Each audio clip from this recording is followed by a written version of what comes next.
Vous êtes assis à la table familiale, entouré de sourires qui ne touchent pas les yeux.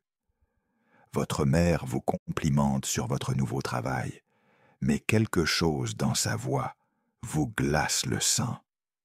Votre frère rit de vos plaisanteries, mais son rire sonne faux, creux, presque hostile. Et vous ressentez cette sensation familière au creux de l'estomac. Cette certitude dérangeante que quelque chose ne va pas, que derrière ces masques de bienveillance se cache quelque chose de beaucoup plus sombre. Vous vous dites peut-être que vous imaginez des choses, que vous êtes trop sensible, que vous analysez trop. Mais laissez-moi vous dire quelque chose qui va changer votre vie à jamais. Vous n'imaginez rien.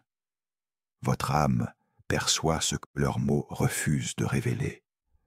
Votre intuition capte les vibrations de haine secrète que même eux n'osent pas avouer. Je suis là pour vous dire aujourd'hui que si vous ressentez cette tension invisible, cette hostilité camouflée, cette jalousie déguisée en amour, vous n'êtes pas fou, vous n'êtes pas paranoïaque, vous êtes simplement éveillé dans un monde d'endormis. Carl Jung, le grand psychologue suisse, disait « Tout ce qui nous irrite chez les autres peut nous conduire à une meilleure compréhension de nous-mêmes. Mais que se passe-t-il quand ce qui irrite votre famille, c'est précisément votre éveil, votre croissance, votre refus de rester dans la même toxicité qu'eux?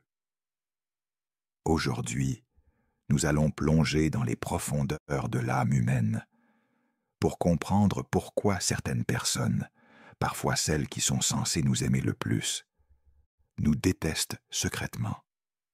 Et plus important encore, nous allons découvrir comment cette prise de conscience peut devenir le catalyseur de votre libération spirituelle la plus profonde. Si vous ressentez cette tension, si vous captez ces signaux, si vous avez toujours su que quelque chose n'allait pas, malgré les apparences, cette vidéo est pour vous.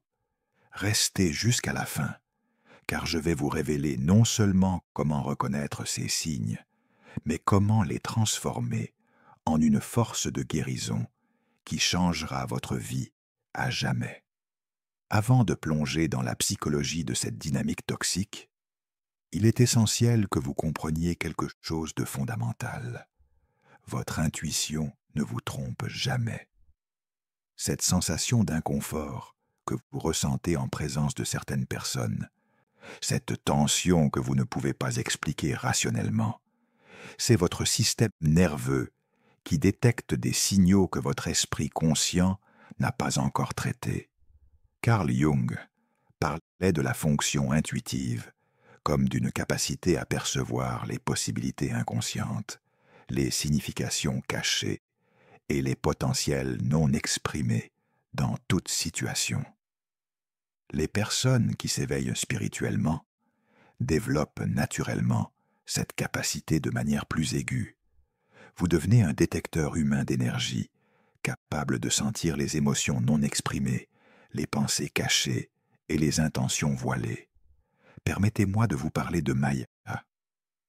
Maya était une jeune femme de 32 ans qui venait me consulter parce qu'elle se sentait constamment anxieuse lors des réunions de famille. « Je ne comprends pas, » me disait-elle. « Ma mère est toujours gentille avec moi. Elle me dit qu'elle est fière de moi. Mais je me sens épuisé après chaque conversation avec elle.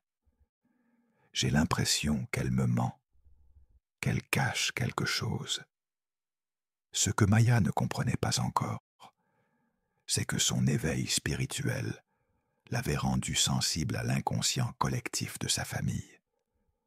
Elle percevait la jalousie refoulée de sa mère, sa frustration face au succès de sa fille, son ressentiment caché derrière un masque de fierté maternelle. Jung nous enseigne que l'inconscient ne ment jamais. Contrairement à l'esprit conscient qui peut rationaliser, justifier et déformer la réalité, l'inconscient, reflète fidèlement nos véritables sentiments. Et certaines personnes, comme vous, ont développé la capacité de lire cet inconscient chez les autres. Cette hypersensibilité n'est pas une malédiction, c'est un don. C'est le signe que vous avez dépassé le niveau de conscience ordinaire et que vous évoluez vers quelque chose de plus grand. Mais ce don a un prix. Vous ne pouvez plus ignorer les vérités inconfortables qui se cachent derrière les façades sociales. Votre famille, vos proches, peuvent sourire et dire tous les mots justes, mais votre âme sent la dissonance. Elle capte l'énergie de comparaison, de jalousie, de ressentiment qui pulse sous la surface. Et cette capacité à percevoir ces dynamiques cachées fait de vous une menace pour leur système inconscient. Comprenez bien ceci. Si vous ressentez cette tension, cette hostilité camouflée, vous ne l'imaginez pas. Votre système énergétique fonctionne parfaitement. Il vous protège en vous alertant sur les dynamiques toxiques qui pourraient vous nuire.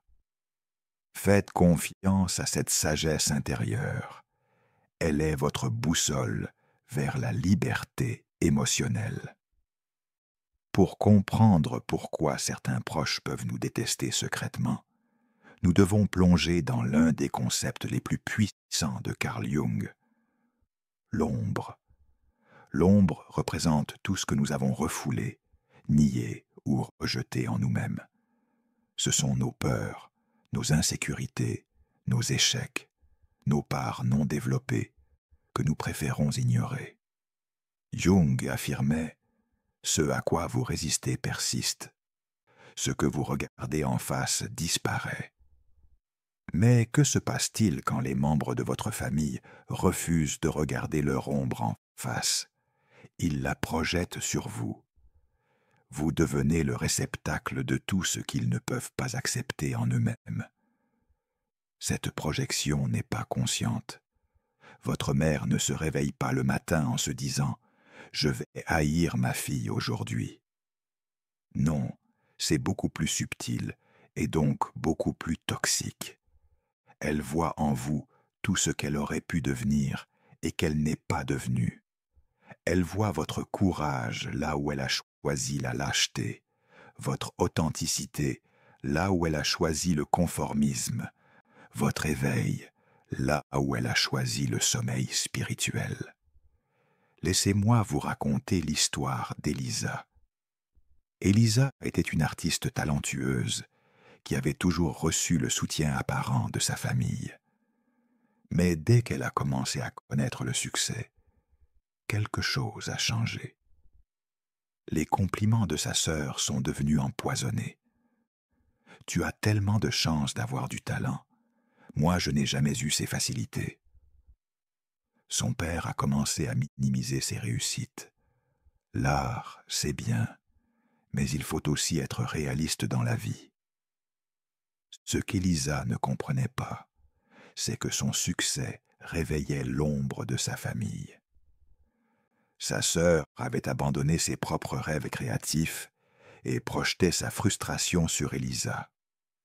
Son père, qui avait renoncé à ses ambitions pour la sécurité financière, ne supportait pas que sa fille ose vivre ce qu'il n'avait pas eu le courage de poursuivre. Dans les dynamiques familiales toxiques, il existe souvent un mécanisme que Jung appelait le bouc émissaire désigné. Une personne de la famille devient inconsciemment chargée de porter les projections de tous les autres. Elle devient responsable de tous les problèmes, de toutes les tensions, de tous les échecs non assumés du système familial. Et devinez qui devient généralement ce bouc émissaire? La personne la plus consciente, la plus sensible, celle qui ose remettre en question les dynamiques toxiques, celle qui refuse de jouer le jeu de l'inconscience collective. En d'autres termes, vous, votre éveil spirituel, votre croissance personnelle, votre refus de rester dans les schémas dysfonctionnels de votre famille, réveillent leur ombre. Ils voient en vous ce qu'ils pourraient être s'ils avaient le courage de faire le travail sur eux-mêmes. Et plutôt que d'utiliser cette inspiration pour grandir, ils choisissent de vous haïr pour ce que vous représentez. Cette haine n'a rien à voir avec qui vous êtes réellement. Elle a tout à voir avec qui ils ne sont pas. Votre lumière révèle leur obscurité, et plutôt que de chercher à s'illuminer, ils préfèrent tenter d'éteindre votre flamme. Maintenant que vous comprenez la mécanique psychologique derrière cette hostilité cachée, apprenons à reconnaître les signes spécifiques. Votre corps et votre intuition les détectent déjà, mais votre esprit conscient a besoin d'un cadre pour les interpréter. Premier signe, les compliments empoisonnés. Écoutez attentivement la façon dont ils vous complimentent. Une personne qui vous aime véritablement vous fait des compliments simples, directs et chaleureux. Mais quelqu'un qui vous déteste secrètement empoisonne chaque compliment avec une pointe de venin. Tu as tellement de chance d'avoir réussi. Sous-entendu, tu ne le mérites pas. Je ne sais pas comment tu fais pour être si confiante. Sous-entendu, tu es arrogante. Tu as toujours été la préférée. Sous-entendu, tu es privilégiée et je suis victime. Ces compliments vous laissent avec un goût amer, une sensation d'inconfort que vous ne pouvez pas expliquer. Votre corps réagit parce qu'il détecte l'énergie toxique derrière les mots apparemment positifs. Deuxième signe, le sabotage subtil. Ils ne vont pas ouvertement saboter vos projets. Ce serait trop évident. Non, leur sabotage est subtil, presque imperceptible. Ils oublient de vous transmettre des informations importantes. Ils arrivent en retard aux événements qui vous tiennent à cœur. Ils changent de sujet quand vous parlez de vos réussites. Une de mes clientes, Sarah, m'a raconté que sa mère oubliait systématiquement de mentionner ses accomplissements lors des réunions familiales, mais n'oubliait jamais de parler des réussites de ses autres enfants. Ce n'était pas de la négligence, c'était un sabotage inconscient, mais délibéré. Troisième signe, l'exclusion émotionnelle. Vous êtes physiquement présent, mais émotionnellement exclu. Les conversations s'arrêtent quand vous arrivez. Les rires se figent. L'atmosphère change. Vous ressentez cette sensation d'être un étranger dans votre propre famille. Cette exclusion n'est pas toujours évidente pour les autres, mais elle est palpable pour vous. C'est comme si vous existiez derrière une vitre invisible. Vous pouvez tout voir, mais vous ne pouvez pas vraiment participer à l'intimité familiale. Quatrième signe, la compétition constante. Tout devient un concours avec eux. Si vous achetez une voiture, ils achètent une voiture plus chère. Si vous parlez de vos vacances, ils racontent des vacances encore meilleures. Si vous mentionnez un problème de santé, leur problème est toujours plus grave. Cette compétition révèle leur insécurité profonde et leur besoin de prouver qu'ils valent mieux que vous. Ils ne peuvent pas célébrer vos victoires parce qu'elles les font se sentir comme des échecs. Cinquième signe, l'invalidation systématique. Vos sentiments sont minimisés, vos expériences sont questionnées, vos perceptions sont invalidées. Tu es trop sensible. Tu exagères toujours. Tu vois des problèmes partout. Ces phrases sont des armes psychologiques conçues pour vous faire douter de votre propre réalité. Jung appelait cela la violence épistémologique, l'acte de nier la réalité perçue par quelqu'un d'autre pour maintenir son propre système de croyance. C'est une forme de gaslighting spirituel qui vise à vous déconnecter de votre propre sagesse intérieure. 6e signe, l'énergie qui change. Votre système nerveux ne ment jamais. Quand vous êtes en présence de quelqu'un qui vous déteste secrètement, votre corps le sait. Vous vous sentez drainé, anxieux, tendu. Votre respiration devient superficielle. Vos muscles se contractent. Votre énergie vitale diminue. Cette réaction physiologique n'est pas de l'anxiété sociale normale, c'est votre système d'alarme intérieur qui vous avertit que vous êtes en présence d'une énergie hostile. Si vous reconnaissez ces signes, si vous vous sentez identifié à cette description, une question naturelle émerge. Pourquoi moi? Pourquoi suis-je devenu la cible de cette hostilité cachée? La réponse va peut-être vous surprendre, mais elle va aussi vous libérer. Vous n'êtes pas la cible malgré vos qualités. Vous êtes la cible à cause de vos qualités. Vous n'êtes pas détesté pour vos défauts. Vous êtes détesté pour votre lumière. Carl Jung parlait du processus d'individuation comme du chemin vers la réalisation de soi authentique. C'est le voyage qui nous mène de la conformité inconsciente vers l'expression consciente de notre essence unique. Et ce processus, aussi beau soit-il pour vous, est terrifiant pour ceux qui ont choisi de rester dans l'inconscience. Votre individualisation remet en question tout leur système de valeurs. Votre croissance spirituelle expose leur stagnation. Votre courage révèle leur lâcheté. Votre authenticité démasque leur fausseté. Dans les familles dysfonctionnelles, il existe des règles implicites. Ne grandis pas, ne change pas, ne remets pas en question le statu quo. Et quand vous brisez ces règles en évoluant spirituellement, vous devenez automatiquement une menace pour l'homéostasie toxique du système. Permettez-moi de vous parler de David. David était le fils aîné d'une famille où l'alcoolisme et la violence psychologique étaient la norme. Pendant des années, il a joué son rôle de fils parfait, essayant de maintenir l'équilibre familial en étant l'enfant sage qui ne posait jamais de problème. Mais à 28 ans, David a commencé un travail thérapeutique. Il a découvert la méditation, la psychologie jungienne, et a entrepris son propre processus d'individuation. Plus il guérissait, plus il développait des limites saines. Il a cessé de permettre à son père de lui parler de manière abusive. Il a arrêté de jouer le rôle du médiateur dans les conflits familiaux. La réaction de sa famille a été immédiate et violente. Sa mère l'accusait d'être devenu arrogant et égoïste.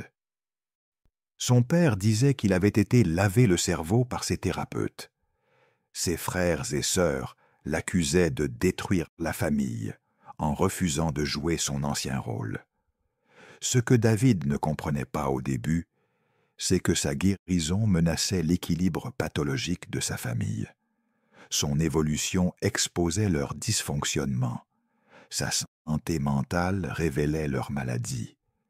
Et plutôt que de célébrer sa croissance ou d'être inspirés par son exemple, ils ont choisi de le détester pour ce qu'il était devenu. Si vous vivez une situation similaire, comprenez ceci.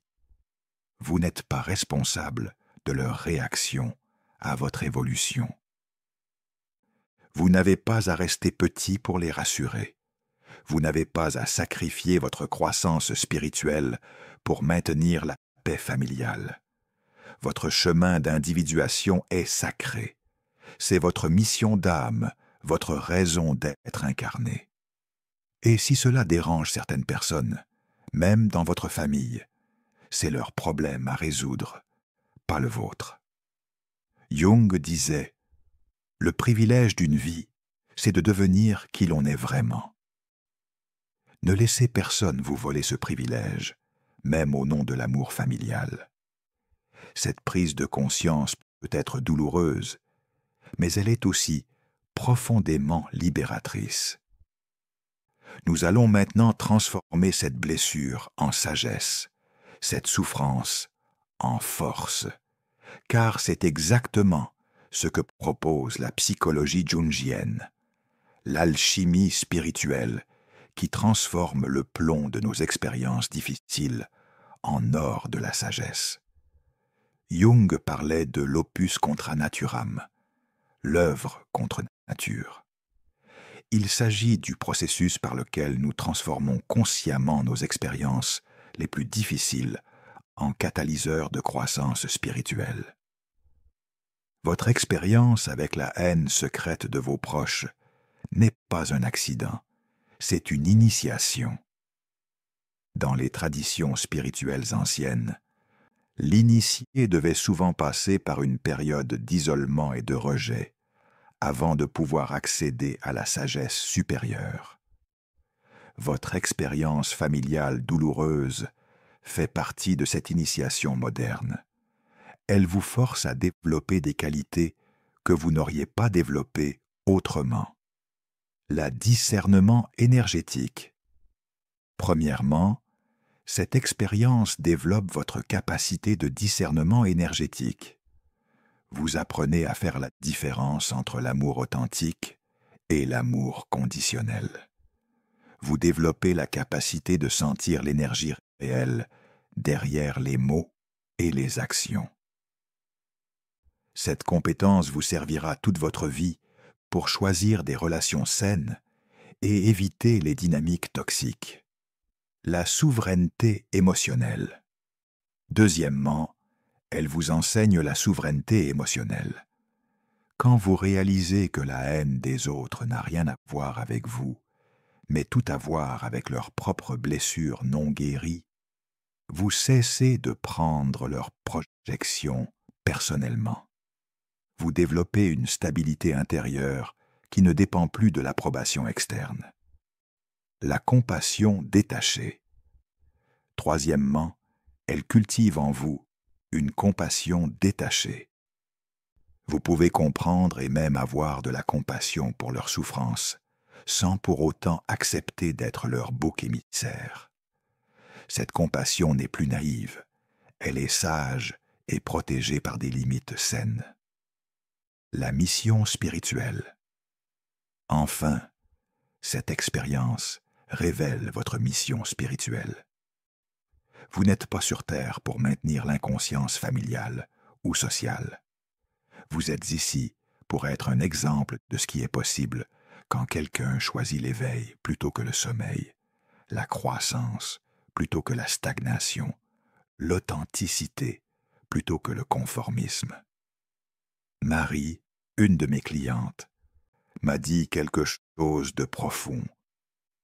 Quand j'ai compris que la jalousie de ma sœur envers ma réussite spirituelle venait de sa propre douleur d'avoir abandonné ses rêves, j'ai cessé de me sentir coupable de briller. J'ai réalisé que mon rôle n'était pas de me diminuer pour la rassurer, mais de continuer à grandir pour montrer ce qui est possible. Cette transformation alchimique change tout. Vous passez de la victimisation à l'empowerment. Vous comprenez que leur rejet n'est pas un verdict sur votre valeur, mais une confirmation de votre évolution. La douleur devient votre maître spirituel. Elle vous enseigne à ne plus chercher la validation à l'extérieur, mais à la cultiver à l'intérieur. Elle vous montre que votre valeur ne dépend pas de l'opinion des autres, même de votre famille. Maintenant que vous comprenez la dynamique et que vous avez transformé votre perception de l'expérience, il est temps d'apprendre les stratégies concrètes pour vous libérer de cette prison émotionnelle. Ces outils, inspirés de la psychologie jungienne et des pratiques spirituelles, vont vous permettre de récupérer votre pouvoir personnel. 1. Le travail de l'ombre personnelle. Ironiquement, la première étape pour vous libérer de leurs projections est de faire votre propre travail de l'ombre. Jung nous enseigne que nous ne pouvons être blessés par les projections des autres que si elles résonnent avec quelque chose en nous. Posez-vous ces questions. Y a-t-il une part de moi qui doute de ma valeur? Une part qui a peur de ne pas être aimable? Une part qui se sent coupable de réussir là où ils ont échoué? En guérissant ces parts blessées en vous, vous devenez imperméable à leurs attaques énergétiques. Leurs projections ne trouvent plus de terrain fertile en vous pour s'enraciner. 2. La technique du bouclier énergétique. Avant chaque interaction avec ces personnes, prenez quelques minutes pour visualiser un bouclier de lumière dorée autour de vous. Imaginez que ce bouclier laisse passer l'amour authentique, mais repousse toute énergie toxique, jalousie ou manipulation. Cette pratique n'est pas de la fantaisie. Elle programme votre système nerveux à maintenir ses limites énergétiques et à ne pas absorber les émotions négatives des autres. 3. La communication consciente. Changez votre façon de communiquer avec eux. Cessez de chercher leur approbation, leur validation ou leur compréhension. Communiquez depuis votre centre, depuis votre vérité, sans attente. Au lieu de dire « J'espère que tu comprends pourquoi j'ai pris cette décision », cherchez l'approbation, dites « J'ai pris cette décision et je me sens bien avec ce choix », affirmation de soi. 4. La pratique du détachement émotionnel. Apprenez à observer leur comportement toxique avec le détachement d'un anthropologue étudiant une tribu étrange. Leurs attaques deviennent des données sur leur état psychologique plutôt que des verdicts sur votre valeur. Quand votre mère fait un commentaire empoisonné, au lieu de vous sentir blessé, observez. Intéressant, elle projette encore sa jalousie. Sa blessure non guérie se manifeste. Cette perspective vous donne du pouvoir, au lieu de vous en enlever. 5. La création de limites sacrées. Établissez des limites claires et non négociables.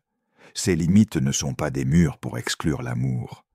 Ce sont des membranes qui laissent passer ce qui vous nourrit et filtrent ce qui vous toxifie. Je ne tolérerai plus les commentaires désobligeants sur mes choix de vie. Je quitterai la conversation si elle devient irrespectueuse. Je choisis de passer du temps uniquement avec des personnes qui célèbrent ma croissance. 6. La pratique de l'autocélébration. Cessez d'attendre leur reconnaissance et commencez à célébrer vos propres victoires. Tenez un journal de gratitude où vous notez quotidiennement vos progrès, vos réussites et vos moments de croissance. Devenez votre propre parent bienveillant, votre propre cheerleader, votre propre source de validation. Cette pratique guérit la blessure d'abandon créée par leur rejet et vous rend émotionnellement autonome. 7. Le choix de la famille d'âme. Enfin, et c'est peut-être le plus important, commencez à créer votre vraie famille, votre famille d'âme. Entourez-vous de personnes qui non seulement acceptent votre lumière, mais la célèbrent. Des âmes qui voient dans votre croissance comme une inspiration, non comme une menace. Cette famille choisie devient votre nouveau système de référence. Elle vous montre ce à quoi ressemblent de vraies relations saines et aimantes. En appliquant ces pratiques, quelque chose de magique commence à se produire. Vous n'êtes plus la personne qui cherche désespérément l'approbation familiale. Vous n'êtes plus celle qui se diminue pour rassurer les autres. Vous n'êtes plus celle qui porte la culpabilité de briller. Vous devenez quelqu'un de complètement différent. Quelqu'un de souverain, d'enraciné dans sa propre valeur, d'inébranlable face aux projections des autres. Cette transformation n'est pas juste psychologique, elle est spirituel. Vous accédez à une nouvelle dimension de vous-même. L'être souverain que vous devenez. Vous développez une présence qui ne peut plus être perturbée par leur jeu psychologique. Quand ils tentent de vous manipuler émotionnellement, vous restez centré. Quand ils projettent leurs insécurités sur vous, vous souriez intérieurement en reconnaissant leur mécanisme de défense. Quand ils essaient de vous faire sentir coupable de votre succès, vous célébrez encore plus fort vos victoires. Cette souveraineté n'est pas de l'arrogance, c'est de la maturité spirituelle. C'est la différence entre réagir depuis vos blessures et répondre depuis votre sagesse. Le guérisseur blessé Jung parlait de l'archétype du guérisseur blessé, celui qui transforme sa propre souffrance en médecine pour les autres. En guérissant votre relation toxique avec votre famille d'origine, vous développez la capacité d'aider d'autres personnes qui vivent la même chose. Votre histoire devient une source d'inspiration. Votre guérison devient un phare pour ceux qui sont encore perdus dans les dynamiques familiales toxiques. Vous n'êtes plus la victime, vous êtes le guide qui montre le chemin vers la liberté. Le pionnier spirituel. En refusant de perpétuer les patterns toxiques de votre lignée familiale, vous devenez un pionnier spirituel.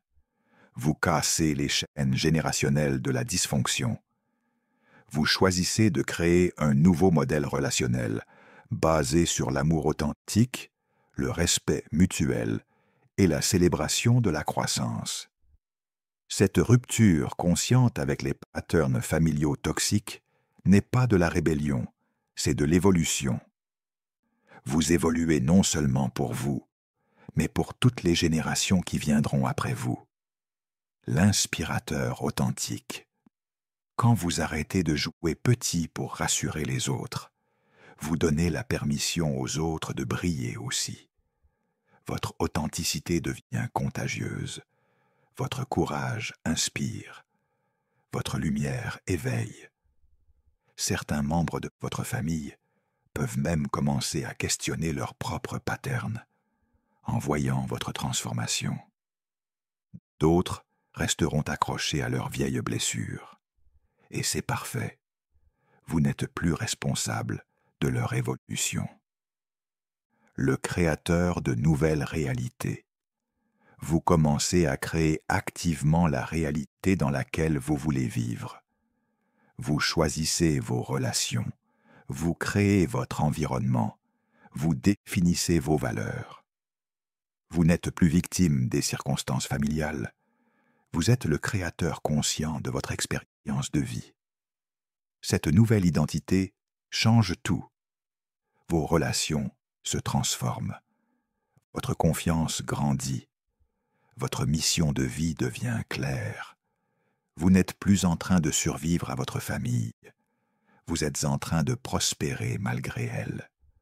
Nous arrivons à la fin de ce voyage de révélation et de transformation.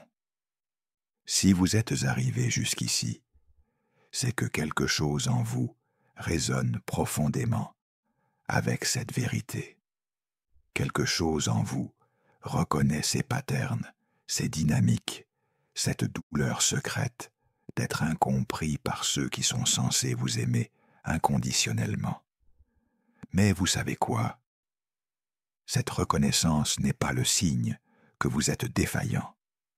C'est le signe que vous êtes éveillé. Cette douleur n'est pas la preuve que vous n'êtes pas aimable. C'est la preuve que vous avez dépassé le niveau de conscience de votre environnement familial. Carl Jung disait « Celui qui regarde à l'extérieur rêve. Celui qui regarde à l'intérieur s'éveille. » Vous n'êtes plus en train de rêver que votre famille va changer, que leurs masques vont tomber, qu'ils vont soudainement célébrer votre lumière. Vous vous éveillez à la réalité de qui ils sont vraiment, et plus important encore, à la réalité de qui vous êtes vraiment. Vous n'êtes pas le problème dans votre famille, vous êtes la solution qu'ils craignent. Vous n'êtes pas trop sensible, vous êtes exactement assez conscient pour percevoir ce qu'ils cachent. Vous n'êtes pas en train de détruire les liens familiaux, vous êtes en train de refuser de perpétuer les patterns toxiques qui détruisent les âmes. Et maintenant, vous avez un choix crucial à faire. Vous pouvez retourner dans l'ancien pattern, minimiser cette prise de conscience, retomber dans la culpabilité et continuer à chercher leur approbation. Ou vous pouvez choisir la voie de la libération spirituelle et devenir la personne souveraine que votre âme vous appelle à être. Votre mission sacrée commence maintenant. Si cette vidéo a résonné avec votre vérité, si vous vous êtes reconnu dans ces descriptions, si votre cœur bat plus fort en pensant à la possibilité de vous libérer de ces chaînes invisibles, alors votre mission sacrée commence maintenant. Votre mission n'est pas de les changer, c'est de vous transformer si profondément que leurs projections ne peuvent plus vous atteindre. Votre mission n'est pas de les guérir, c'est de guérir les parts de vous qui ont cru que leur amour conditionnel était tout ce que vous méritiez.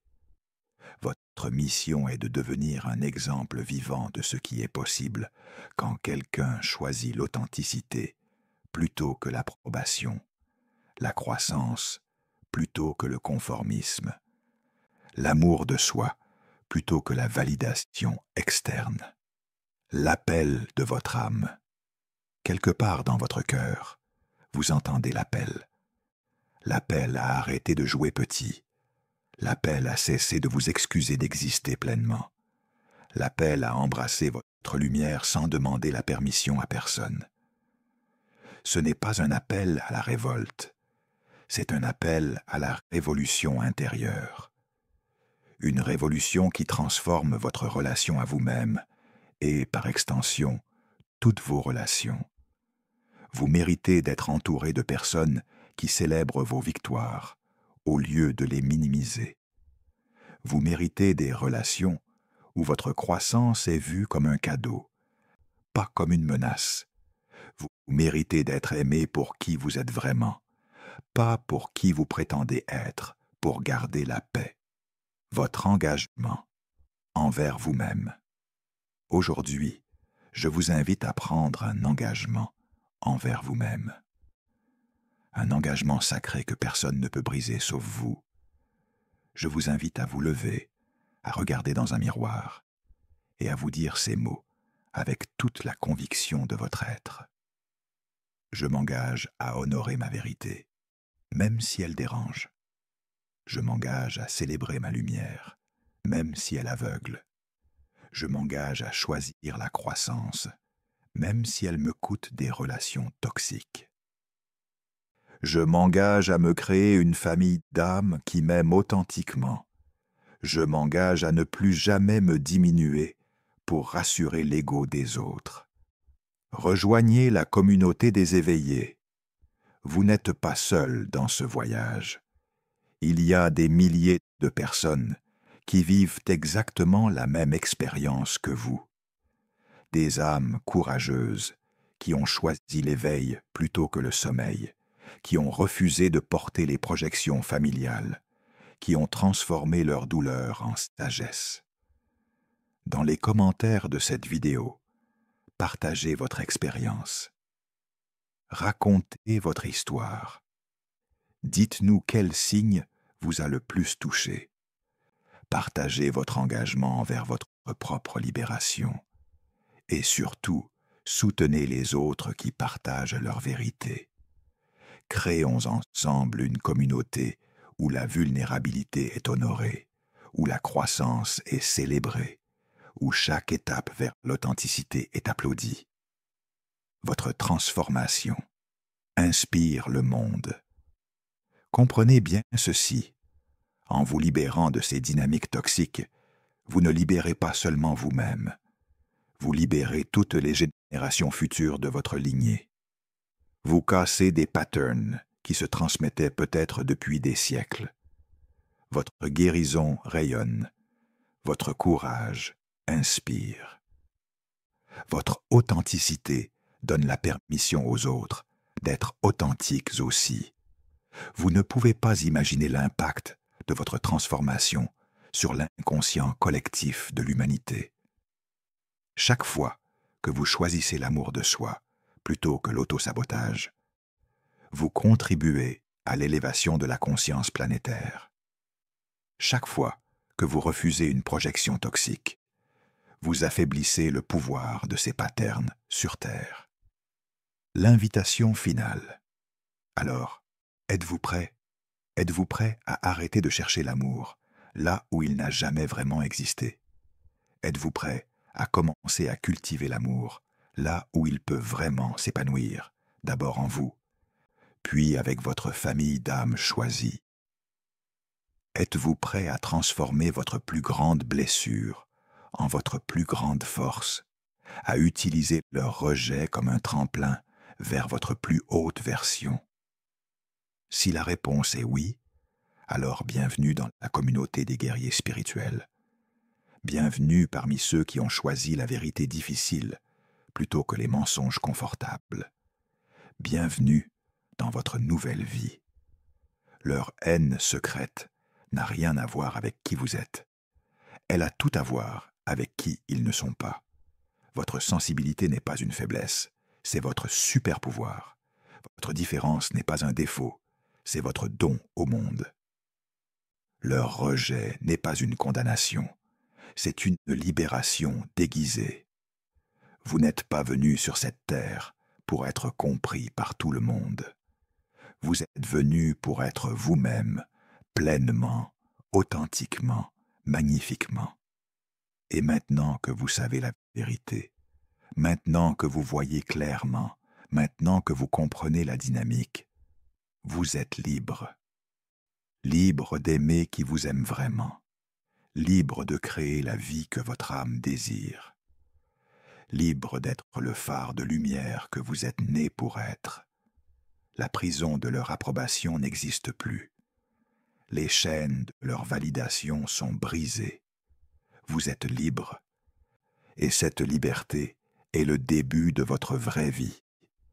Bienvenue dans votre éveil. Bienvenue dans votre pouvoir. Bienvenue chez vous.